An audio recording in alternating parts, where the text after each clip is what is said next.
Oke, assalamualaikum warahmatullahi wabarakatuh. Perkenalkan, nama aku Rihadatul Aisyah Madiah dengan NIM 25051204042. Jadi di sini saya akan menjelaskan kode atau program dari game yang saya buat untuk proyek Mandiri UTS PBU. Mulai dari awal, di sini kita mengambil library utama yaitu PY Games. Kemudian di sini ada import SYS, itu buat menutup jendela program, jadi nanti ketika ditutup langsung bersih. Kemudian di sini ada import random, dia digunakan untuk menghasilkan posisi acak atau random. Terus ini ada inisialisasi dari PY Games-nya. Kemudian ini ada konstanta atau variabel konfigurasi yang nilainya tetap. Jadi nanti ada lebar dan juga tinggi dari screen-nya, yaitu 600 dan juga 400. Kemudian ada FPS 60 atau kayak target frame per detiknya. Kemudian di sini juga ada kode warna RBG dari warna putih, hitam, dan juga merah. Kemudian langsung saja masuk ke parent class-nya. Di sini ada class game object. Selanjutnya ada dev init yang dimana ini nanti langsung ke ini ada self raw image untuk memuat gambar dari file war. Jadi nanti kita masukkan beberapa file seperti kayak ada background PNG, coin, dan juga enemy, player, dan nanti diidentifikasinya lewat sini. Selanjutnya ada self image. Di sini dia fungsinya untuk mengubah ukuran gambar sesuai dengan kebutuhan. Kemudian juga ada self rect yang dimana dia nanti membuat kotak atau rectangle sebagai koordinat dan area tabrakan. Kemudian lanjut ada di sini ada expect game error SE. Jadi nanti kalau semisal gambarnya nggak ada, program akan berhenti dengan pesan error, keluar game gagal memuat gambar dari pad-nya. Selanjutnya ada dev draw, dimana dia nanti ini kita menggambarkan gambar, kayak mengambil gambar ke layar sesuai dengan posisi rectangle-nya. Terus masuk ke kelas yang kedua, yang dimana ini adalah subclass dari parent class-nya. Nanti ada player, enemy, dan juga coin. Terus yang pertama di sini ada subclass dari kelas player. Kita ambil lagi dari dev init, kemudian kita ini memanggil init dari game objeknya tadi di atas dengan gambar player. Jadi nanti ada gambar player seperti ini, nanti gambarnya seperti ini. Kemudian ada dev move, yang dimana ini nanti untuk mengecek input tombol panah, jadi yang ada di keyboard kita, dan memastikan kalau pemain tidak keluar dari batas. Jadi nanti ada left, right, up, dan down, dan juga di sini nanti ada batas-batasnya. Kemudian lanjut ke class enemy game object. Ini nanti buat kayak musuhnya. Jadi kayak ini kan playernya, nanti yang bisa kita gerakkan. Terus ini ada enemy. Kita ambil lagi dari dev init. Kemudian ini kita kayak seperti yang tadi, kita memanggil init dari game object dengan gambar enemy PNG. Nah, jadi nanti gambarnya seperti ini, enemy-nya kayak untuk kucing. Kemudian terus ini buat menentukan arah gerak awal secara acak. Kan kita tadi pakai library acak tadi di atas, pakai random choice.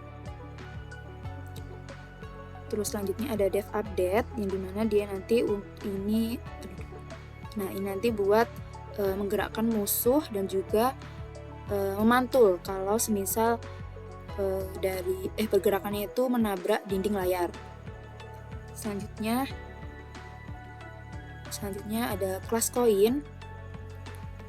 Kemudian kita manggil dari dev init lagi.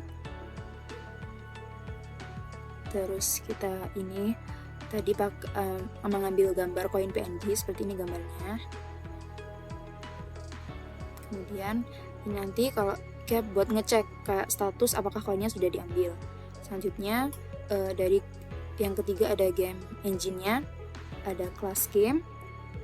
Jadi ini nanti kita membuat di dev init-nya kita membuat jendela game dan juga mengatur judulnya. Jadi nanti keluar jadi ini kita buat jendela gamenya seperti kita mengambil dari konstanta yang di atas, ada screen buat lebar sama tingginya yang tadi 600 dan 400. Kemudian nanti ada judulnya Sprite Adventure. Kemudian di sini ada save clock yang dimana dia nanti buat mengatur kecepatan frame. Kemudian ini buat memuat gambar latar belakangnya yang kita punya dengan namanya background PNG seperti ini. Ya, jadi nanti kalau semisal error nanti akan keluar peringatan background PNG tidak ditemukan. Jadi kita akan menggunakan warna solid. Selanjutnya ini nanti buat fontnya kita menggunakan font Arial, ada size 32.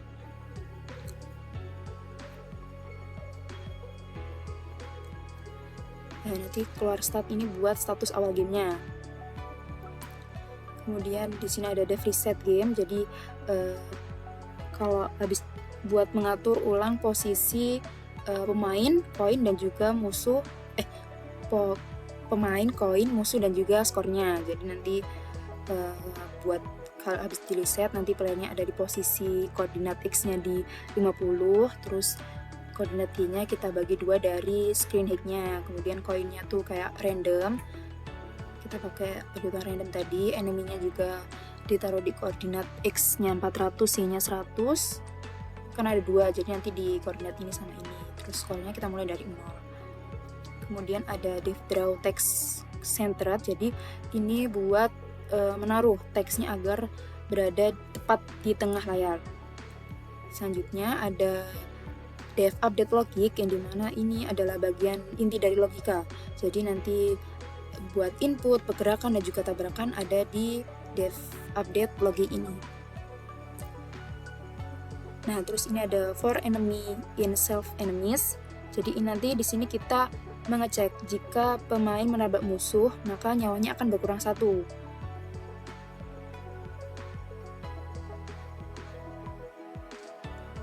Nah, jadi kalau nyawanya sudah kurang dari 0, maka akan keluar game over.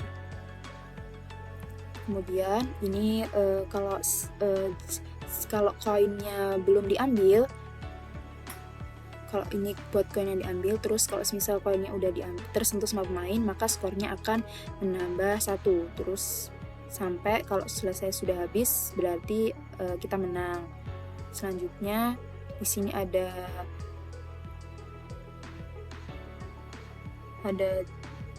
dev draw ya, dev draw screen. Jadi di sini buat menggambar elemen ke layar berdasarkan status gamenya.